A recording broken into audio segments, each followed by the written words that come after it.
Avant de débuter cette vidéo, je tenais à prévenir que je vais partager ici des informations concernant les 2 premiers épisodes de la saison 5 de la série The Chosen, ainsi que d'autres informations concernant la série. Si vous ne désirez pas être spoilé, car la série dérive de la parole sur certains points, vous pouvez encore arrêter cette vidéo dorénavant.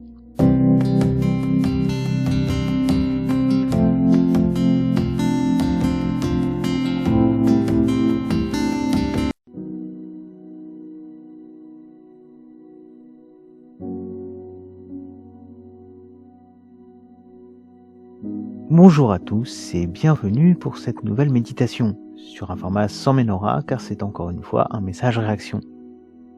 Cette fois-ci, je voudrais parler d'un danger dont parle la Bible concernant la fin des temps. Quel Jésus suivons-nous réellement? Quelle image nous faisons-nous du Créateur et risquons-nous de la sorte de nous éloigner de la vérité? Cela peut être par jeunesse dans la foi comme dans l'assurance de certitude afin de justifier parfois des chutes. Un cercle de chutes. Mais cela est un danger auquel nous devons faire attention, car l'ennemi sait aussi nous faire dévier en restant proche de la parole de l'Éternel, comme nous l'avons déjà vu dans d'autres messages, tout en faisant changer notre regard de la vérité pour nous mener à la mort. Je t'en conjure devant Dieu et devant Jésus-Christ, qui doit juger les vivants et les morts, et au nom de son apparition et de son royaume, prêche la parole, insiste en toute occasion, favorable ou non, reprend, censure, exhorte avec toute douceur et en instruisant. Car il viendra un temps où les hommes ne supporteront pas la sainte doctrine, mais, ayant la démangeaison d'entendre des choses agréables, ils se donneront une foule de docteurs, selon leurs propres désirs, détourneront l'oreille de la vérité et se tourneront vers les fables. En effet, depuis quelques années, la série The Chosen est la source de débats houleux et a fait couler beaucoup d'encre. Cela ne devrait pas être le cas si elle était restée basée purement sur la parole.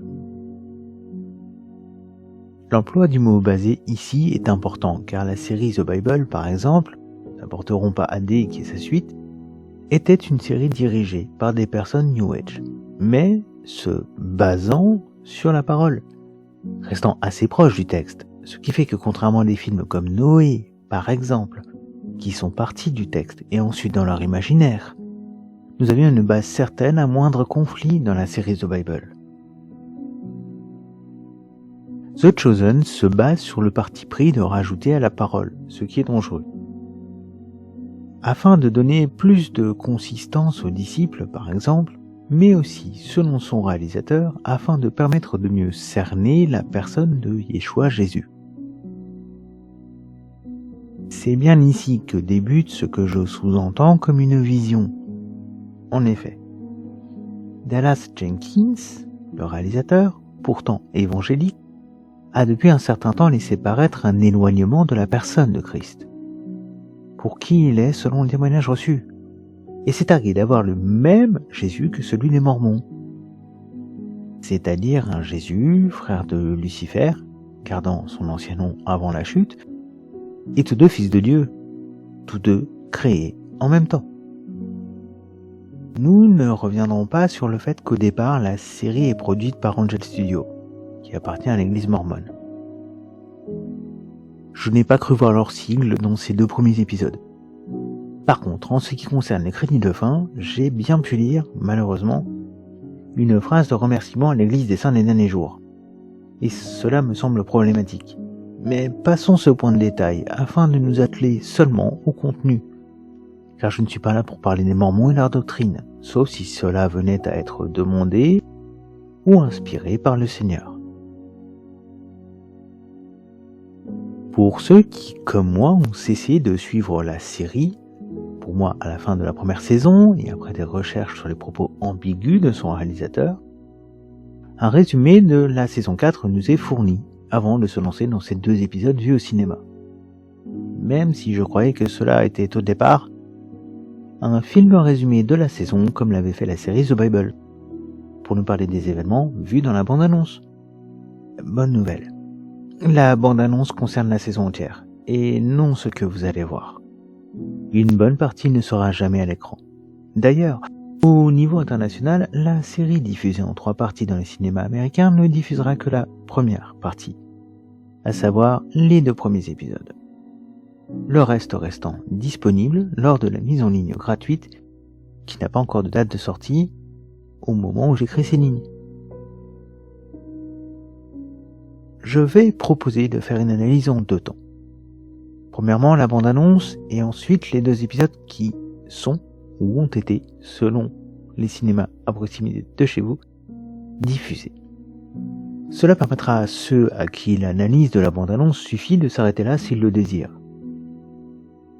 Pour les autres, je veillerai à ne pas trop rallonger la vidéo, mais vous verrez qu'il y a déjà beaucoup à dire sur seulement 2 épisodes. Mais reprenons le postulat d'origine de notre vidéo. Ce n'est pas en effet en suivant des fables habilement conçues que nous vous avons fait connaître la puissance et l'avènement de notre Seigneur Jésus-Christ. Mais c'est comme ayant vu sa majesté de nos propres yeux. Le témoignage des disciples, nos frères dans la foi, se doit-il d'être corrigé, agrémenté de paillettes pour attirer le monde en prenant le risque de changer la personne du Christ dans leur vision? Nous allons tenter de répondre à cette question, ensemble, en cette période où nous passons de la Pâque à Shavuot, la Pentecôte.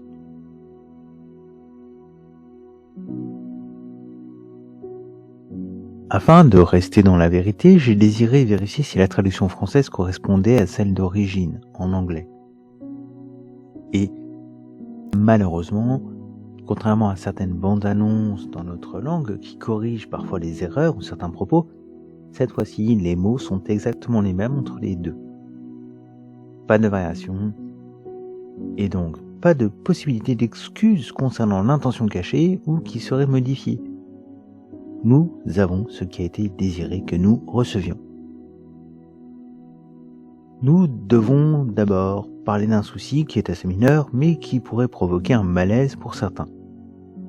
En effet, la bande-annonce que vous trouverez, la plus longue des 2, dont je vais me servir d'extrait pour cette réflexion, diffuse beaucoup d'éléments qui ne sont pas dans les 2 premiers épisodes.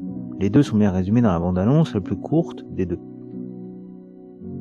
L'autre semblant mettre en avant la saison en son entier, mais cela peut laisser un goût de déception si vous n'avez vu que la plus longue, qui concerne donc la saison entière. Nous allons donc analyser ensemble les 2 bandes annonces car chacune contient des choses à redire. Je vous mets en commentaire les liens pour aller regarder chaque bande annonce.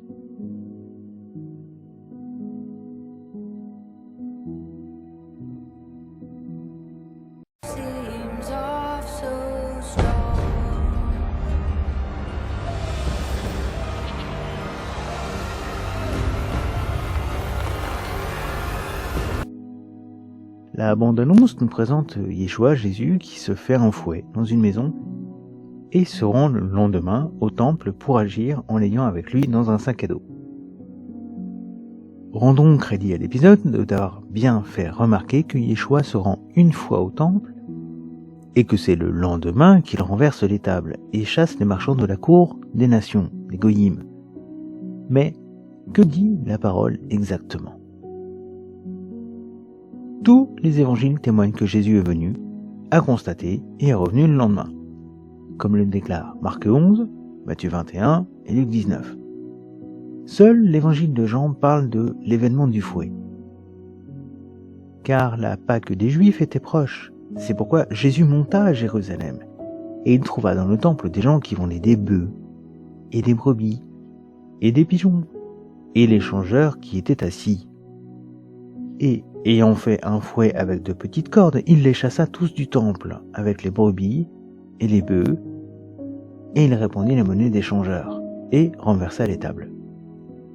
Et il dit à ceux qui vendaient des pigeons, « ôtez ces choses d'ici, et ne faites pas de la maison de mon père un lieu de marché. » Alors ses disciples se souvinrent qu'il était écrit, « Le zèle de ta maison m'a rongé. » C'est étrange d'ailleurs dans ce cas de voir les disciples se dire que Yeshua est devenu fou à ce moment-là dans l'épisode. Tout comme Judas a déclaré « Qu'est-ce que tu as fait, Jésus ?» continuons pour aller sur des éléments qui pourraient être considérés bien plus problématiques.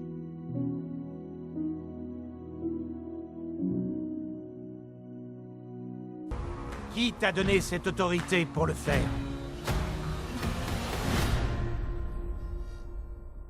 Moi seul! La réponse de Yeshua est bien la même dans la bande-annonce en anglais comme celle en français. Moi seul. Il est précisé chez Matthieu que cet événement ne se déroule pas le même jour que Yeshua chasse les marchands du temple, mais le lendemain selon le témoignage reçu. Cette précision faite, regardons ce que dit exactement la parole. Jésus se rendit dans le temple et, pendant qu'il enseignait, les chefs des prêtres et les anciens du peuple vinrent lui dire : « Par quelle autorité fais-tu ces choses, et qui t'a donné cette autorité ?» Jésus leur répondit : « Je vous poserai moi aussi une question, et, si vous m'y répondez, je vous dirai par quelle autorité je fais ces choses. Le baptême de Jean, d'où venait-il ? Du ciel ou des hommes ? » Mais ils raisonnèrent ainsi entre eux. Si nous répondons du ciel, il nous dira : pourquoi donc n'avez-vous pas cru en lui ?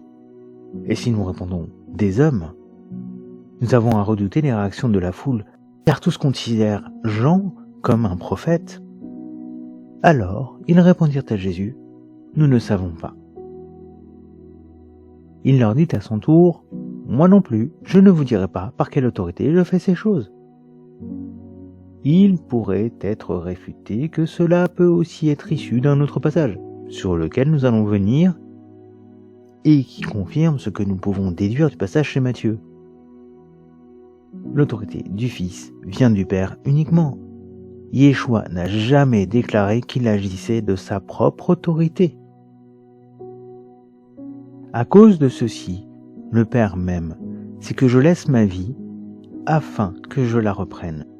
Personne ne me l'ôte, mais je la laisse de moi-même. J'ai la puissance de la laisser et la puissance de la reprendre. J'ai reçu ce commandement de mon Père. Il y a un accord entre le Père et le Fils. Yeshua est bien venu enseigner ce que l'on peut appeler la voie. Mais il ne le fait pas de sa propre autorité. Regardons un autre passage chez Jean afin de comprendre que cela est impossible. Mais Jésus répondit, et il leur dit : en vérité, je vous le dis, que le Fils ne peut rien faire de soi-même, sinon qu'il le voit faire au Père, car quelque chose que le Père fasse, le Fils aussi le fait de même. Car le Père aime le Fils et lui montre toutes les choses qu'il fait, et il lui montrera de plus grandes œuvres que celles-ci, afin que vous en soyez dans l'admiration. Je ne puis rien faire de moi-même. Je juge conformément à ce que j'entends, et mon jugement est juste, car je ne cherche point ma volonté, mais la volonté du Père qui m'a envoyé. La parole rajoute encore à la suite de ce passage : je suis venu au nom de mon Père, et vous ne me recevez point. Si un autre vient en son propre nom, vous le recevrez. La réponse est donc claire. L'autorité que Yeshua suit est celle du Père, comme en témoigne la lettre aux Philippiens ou bien encore Luc. Lui, qui est de condition divine, il n'a pas regardé son égalité avec Dieu comme un butin à préserver, mais il s'est dépouillé lui-même en prenant une condition de serviteur, en devenant semblable aux êtres humains. Reconnu comme un simple homme, il s'est humilié lui-même en faisant preuve d'obéissance jusqu'à la mort, même la mort sur la croix. C'est aussi pourquoi Dieu l'a élevé à la plus haute place et lui a donné le nom qui est au-dessus de tout nom, afin qu'au nom de Jésus, chacun plie le genou dans le ciel, sur la terre et sous la terre, et que toute langue reconnaisse que Jésus-Christ est le Seigneur, à la gloire de Dieu le Père. Le Seigneur, le Messie, est resté soumis au Père, n'a jamais outrepassé son autorité, afin de rendre gloire au Père. Alors, pourquoi aurait-il déclaré agir selon sa propre autorité ? N'est-ce pas ici un autre Jésus que celui dont il nous est fait mention au jardin de Gethsémane ? Père, si tu voulais transporter cette coupe loin de moi, toutefois que ma volonté ne soit point faite, mais la tienne. Et un ange lui apparut du ciel, le fortifiant. Et lui, étant en agonie, priait plus instamment, et sa sueur devint comme des grumeaux de sang découlant en terre.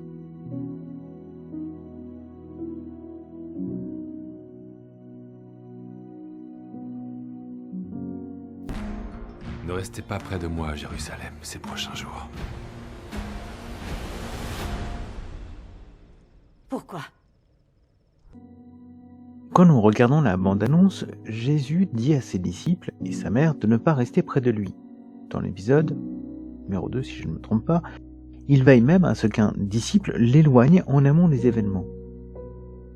Alors, ici c'est un peu fourbe, la parole est clairement détournée, mais encore plus, le propos se consolide en détournant le passage de la parole qui le contredit, car elle est utilisée aussi dans ce sens de justification. La série reprend bien que cela a lieu après les cantiques. Mais les faits se déroulent durant la scène.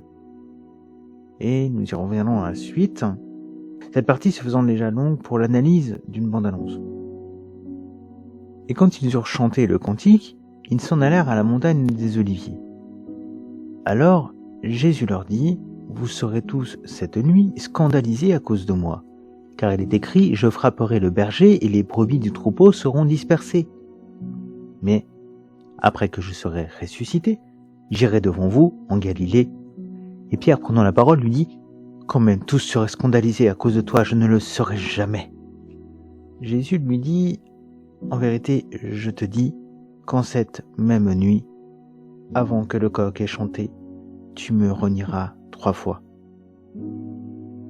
Pierre lui dit, « Quand bien même il me faudrait mourir avec toi, je ne te renierai pas. » Et tous les disciples dirent la même chose. Je pense que ces quelques points sur la bande-annonce suffisent à se faire un avis, mais les épisodes en rajoutent une couche, et nous nous éloignons encore plus de la personne de Yeshua, Jésus, qu'ont connu les disciples, et dont ils nous ont fait transmettre le témoignage. Il peut parfois être bon de rajouter, de retoucher, mais ôter ou changer le contexte d'un événement, changer les réactions ou propos d'une personne, ce n'est déjà plus se trouver dans la vérité, mais créer une réalité alternative selon son propre désir. Nous éloignons dès lors de la face du Créateur et de son amour pour nous. Jésus fit aussi, en la présence de ses disciples, plusieurs autres miracles qui ne sont point écrits dans ce livre. Mais ces choses sont écrites afin que vous voyiez que Jésus est le Christ, le Fils de Dieu, et qu'en croyant, vous ayez la vie par son nom. Pourrions-nous placer notre foi dans un Jésus qui dit venir nous sauver, mais passe son temps à ne pas glorifier le Père qui l'a envoyé ? Le Père pourrait-il adouber un Fils qui cache l'autorité qu'il a reçue de sa part ? Je pourrais rajouter que mélanger des épisodes me semble perturbant pour celui qui visionne et ne connaît pas la parole. Mais cela peut aussi amoindrir le propos. Jean témoigne de l'entrée triomphale au chapitre 12, alors que les échanges que nous voyons sont dans des temps antérieurs au chapitre 2 et 5. Alors, il y a bien une base, mais celle-ci est camouflée, torpillée, afin de créer un autre propos, et nous donner à assister à un Jésus qui prémédite sa violence au temple. Il n'y a qu'un fouet qu'il a fabriqué, et le fait de façon cachée de ses disciples, pour laisser entrevoir un Jésus mystérieux et violent que la parole ne n'écrit jamais. Aurais-je mis ma foi dans un tel Jésus ? Je ne crois pas. Car celui-ci n'aurait pas mieux valu que moi. Mais celui auquel j'ai donné ma vie m'a aimé le premier, donnant la sienne en échange de la mienne afin de me sauver, alors même que je ne le connaissais pas. Et cela dans la violence face à la mort, non face à la chair et le sang. Ce que nous apercevons dans cette bande-annonce me laisse un goût de manque de connaissance de la personne de Yeshua Jésus. Une proposition qui ne correspond pas à la vérité et dont les croyants devraient se méfier. Et la suite de cette réflexion va encore ajouter de l'eau au moulin.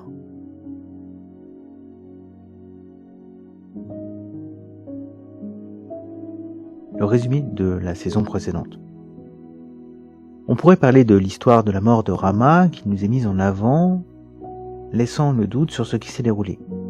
Après recherche, cela concerne une fuite de Jésus alors que les Romains le cherchent.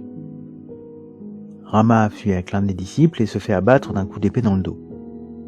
Jésus refuse alors de la soigner, la laissant mourir, et cela lance un événement avec sa famille. Un rajout qui éloigne encore une fois du caractère de Yeshua, qui s'il a bien fui certaines fois pour sa vie, laisse ici une incompréhension face au choix de ressusciter Lazare, la fille de Jairus, bien le jeune homme mort dont la mère fit de la peine au Seigneur, au point qu'il ressuscita son fils. Ce rajout détruit pleinement la résurrection de Lazare, car le nombre des jours où Yeshua patiente est un fait précis, et cette comparaison avec Rama peut donc laisser croire de fausses choses. Elle ne méritait pas. Dans le plan du Seigneur, une personne qui le suit ne vaut pas qu'elle soit protégée par lui. Pourtant, dans le jardin de Gethsémanée, nous voyons l'inverse. Il leur demanda donc de nouveau, « Qui cherchez-vous » et ils dirent, « Jésus le Nazaréen. » Jésus répondit, « Je vous ai dit que c'est moi. Si vous me cherchez, laissez aller ceci. » Afin que fût accomplie la parole qu'il avait dite. « De ce que tu m'as donné, je n'en ai perdu aucun. » Ce qui va suivre n'est pas exhaustif en raison de tout ce qui pourrait être rajouté que je n'aurais pas retenu, vu ou bien que je vais passer sous silence pour ne pas alourdir le temps de cette méditation.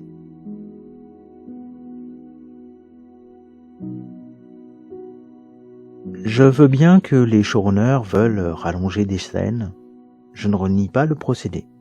Mais tirer la scène tout le long de la saison ne permet pas de rester dans le contexte de la vérité. Je m'explique. Chacun des 2 épisodes s'ouvre sur un moment du dernier repas, mais ce dernier nous relate des événements étrangers à ce dernier. Oui, ils ont bien chanté, mais la prière sacerdotale n'a pas eu lieu à ce moment-là. D'ailleurs, seul Jean l'entend. Il est le seul à entendre le Seigneur prier de la sorte à ce moment-là, alors que les autres chantent, ce que ne sous-entend jamais la parole. Jésus dit ces choses et leva ses yeux au ciel et dit. Ayant dit ces choses, Jésus s'en alla avec ses disciples au-delà du torrent du Cédron où était un jardin dans lequel il entra, lui et ses disciples. Cela justifie que Jean ait entendu. Je le concède. Mais cela est dans un autre moment que pendant le Hallel. Yeshua, qui est un exemple pour nous, et selon les autres témoignages, a chanté avec ses disciples. Jean confirme la direction du jardin de Gethsémanée au chapitre 18. Mais cela laisse ici une impression étrange. Jésus ici se retrouva donc à demander de faire le Hallel en tant qu'organisateur du repas, mais semble ne pas s'en préoccuper ni participer avec ses disciples. À quoi sert-il alors de les faire chanter ? Couvrir sa prière ? Montrer qu'il n'a pas besoin de chanter, mais s'occupe de ses affaires sans se soucier de ses disciples ? Alors que cette prière même les concerne. Matthieu 26:30 nous dit ceci. Après avoir chanté les psaumes, ils se rendirent au mont des Oliviers. Mais plus encore, Yeshua semble censuré durant le dernier repas. En effet, alors qu'il semble reprendre les propos trouvés en Luc 22, 35 à 38, et il leur dit, « Quand je vous ai envoyé sans bourse, sans sac et sans sandales, avez-vous manqué de quelque chose ?» Et ils dirent, « De rien. » Il leur dit donc, « Mais maintenant, que celui qui a une bourse la prenne, et de même celui qui a un sac, et que celui qui n'a pas d'épée vende son vêtement et achète une épée. Car je vous dis qu'il faut encore que ceci qui est écrit soit accompli en moi. Et il a été compté parmi les iniques. Car aussi les choses qui me concernent vont avoir leur fin. » Et ils dirent, « Seigneur, voici 2 épées. » Et il leur dit, « C'est assez. » Dans la série, au moment où l'on parle des 2 épées, un disciple intervient, après que celui qui déclare les 2 épées soit intervenu, laissant croire que Yeshua semble au final contredire le disciple en lui disant « Cela suffira, il n'y a rien à rajouter à cette discussion ». En tout cas, cela fut mon ressenti. Durant le dernier repas, Jésus enseigne ses disciples qu'ils n'ont plus à le prier, lui, mais le Père. Cela en son nom. Ce qui est une fausse validation de cette théorie blasphématoire. Les disciples n'ont jamais prié le Seigneur auparavant. Yeshua ne cède pas la place au Père en cet instant d'ailleurs, comme si les prières étaient à sa destination jusque-lors. Est-ce que la volonté de réalisme avec la connaissance des coutumes de la saison 1 a été mise aux oubliettes alors que nous assistons à une scène qui est présentée comme l'imaginait de Vinci, qui semblait ne pas avoir connaissance de la culture de l'époque?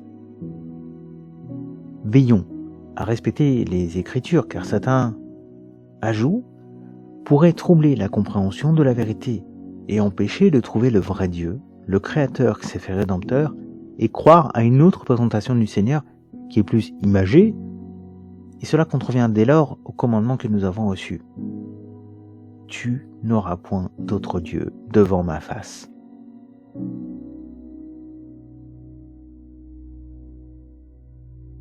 Mais sache que si tu oses te déclarer souverain, les Romains s'abattront sur nous tous.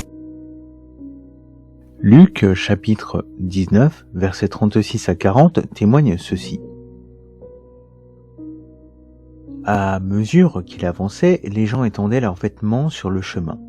Déjà, il approchait de Jérusalem, vers la descente du mont des Oliviers.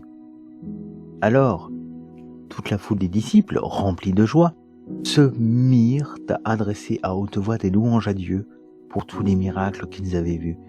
Ils disaient « Béni soit le roi qui vient au nom du Seigneur, paix dans le ciel et gloire dans les lieux très hauts. » Du milieu de la foule, quelques pharisiens dirent à Jésus « Maître, reprends tes disciples !» Il répondit « Je vous l'ai dit, si eux se taisent, les pierres crieront. » En regardant la scène, j'ai plus l'impression que le Seigneur a été interpellé par les pharisiens avant d'atteindre la foule, et non été interpellé depuis la foule. D'ailleurs, nous les voyons repartir sans passer par cette dernière. Le mot « disciple » ici, employé par les pharisiens, laisse sous-entendre ceux qui l'accompagnent, mais aussi ceux qui crient à son intention « Hosanna au fils de David ». Le fait d'avoir fait cette scène à l'écart peut laisser croire que les disciples se sont joints au cri parce qu'ils ont suivi le mouvement uniquement. D'ailleurs, cela amoindrit aussi les propos sur les pierres qui crient. Yeshua parle-t-il de celles sur la route? Ou les pierres des murs de Yerushalayim, Jérusalem? Ou bien est-ce une menace de Jésus à l'encontre des pharisiens que les pierres viendront sur eux s'ils empêchent les disciples de continuer leur célébration? Cette façon de faire me laisse alors perplexe en songeant à la fuite des pharisiens qui ne veulent pas passer par la foule. Avec les finances dont dispose la série, depuis qu'elle fait une diffusion payante, je ne pense pas que nous devrions accepter de nous retrouver devant des scènes dignes de la vie de Brian, qui est un film blasphématoire monté avec 2 bouts de chandelle à l'époque par les Monty Python. D'autres films ont suggéré le manque de présence à l'écran, mais ici, je ne retrouve pas ce côté triomphe avant que cela ne se déroule dans la ville.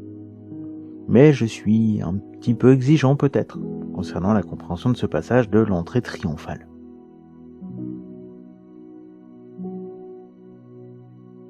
Jean nous témoigne ceci. Et l'un d'entre eux, appelé Caïphe, qui était souverain sacrificateur cette année-là, leur dit « Vous ne savez rien, ni ne considérez qu'il nous est avantageux qu'un seul homme meure pour le peuple et que la nation entière ne périsse pas. » Or, il ne dit pas cela de lui-même, mais étant souverain sacrificateur cette année-là, il prophétisa que Jésus allait mourir pour la nation, et non pas seulement pour la nation, mais aussi pour assembler en un les enfants de Dieu dispersés. Dans la série, nous nous retrouvons face à une incompréhension du texte de Jean. Caïphe, selon le texte, prophétise sans le savoir, se basant sur le Tanakh, l'Ancien Testament, par l'aide de la Ruach, l'Esprit Saint. Dans les épisodes diffusés, Caïphe est au courant qu'il a prophétisé et ne cesse de le dire, sans mentant. un peu trop d'ailleurs, alors que le judaïsme reconnaît qu'à cette époque Dieu est silencieux et il n'y a plus de prophètes. Quelle est la raison de cette transgression de la parole? Un ajout qui change la vision sur Caïphe pour une personne découvrant la série, mais aussi changeant la compréhension du témoignage de Jean et de la personne du Créateur.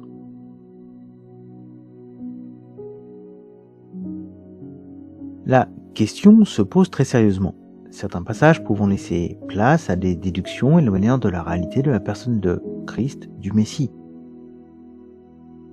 À une époque où le retour du Seigneur s'accentue, nous ne pouvons pas accepter de laisser le monde écouter des voix dissonantes et suivre des joueurs de flûte qui ne mènent qu'à la mort par des fables plaisantes aux oreilles. Or, la vie éternelle, c'est qu'ils te connaissent toi, le seul vrai Dieu, et celui que tu as envoyé, Jésus-Christ. The Chosen prend des libertés qui, pour le non-croyant, peut l'éloigner de la vérité et laisser choisir entre deux visions de la personne du Messie. Nous savons que la version glamourisée du cinéma peut parfois prendre le dessus et pourrait même finir par faire rejeter la parole elle-même. Pire, nos interlocuteurs pourraient accepter de mélanger les deux versions ou nous rétorquer que Yeshua Jésus dans les Écritures n'est pas aussi proche des hommes que ce que la série pourrait sous-entendre. Poussons alors le vice à même les renvoyer vers une version alternative de la parole, comme celle des Mormons ou des témoins de Jéhovah par exemple, qui sont pleines de retouches afin de coller à de fausses doctrines. Nous devons dénoncer les œuvres des ténèbres, oui. Nous pouvons reconnaître aussi le désir initial de la série de coller à l'époque qu'elle voulait décrire. Mais nous pouvons aussi admettre que la série prend des libertés dangereuses, autant pour ceux qui la regardent que ceux qui la produisent. La volonté de départ de ce partage est de rester dans la vérité, sous le sang versé à la croix à notre place, afin de rester au pied de notre Rédempteur, mais aussi d'appeler à nous parer face aux attaques de l'ennemi sur la personne du Créateur, sur notre témoignage. Gardons à cœur les encouragements du Seigneur afin de croître en son image jour après jour et de laisser son cœur emplir le nôtre afin de le servir pour sa gloire. Apprenant à le connaître personnellement pour qui il est, selon le témoignage qu'il a inspiré à des hommes de se transmettre par la parole écrite. Apprenons donc à discerner, à veiller et nous méfier du danger, car le serpent en Éden a fait chuter toute l'humanité avec une légère déviation de la parole. Et Jésus s'écria et dit : « Celui qui croit en moi ne croit pas en moi, mais en celui qui m'a envoyé. Et celui qui me voit, voit celui qui m'a envoyé. Moi, je suis venu dans le monde, la lumière, afin que quiconque croit en moi ne demeure pas dans les ténèbres. Et si quelqu'un entend mes paroles et ne les garde pas, moi, je ne le juge pas, car je ne suis pas venu afin de juger le monde, mais afin de sauver le monde. Celui qui me rejette et qui ne reçoit pas mes paroles, à qui le juge? La parole que j'ai dite, celle-là le jugera au dernier jour. Car moi, je n'ai pas parlé de moi-même, mais le Père qui m'a envoyé, lui-même m'a commandé ce que je devais dire et comment j'avais à parler. Et je sais que son commandement est la vie éternelle. Les choses donc que moi je dis, je les dis comme le Père m'a dit.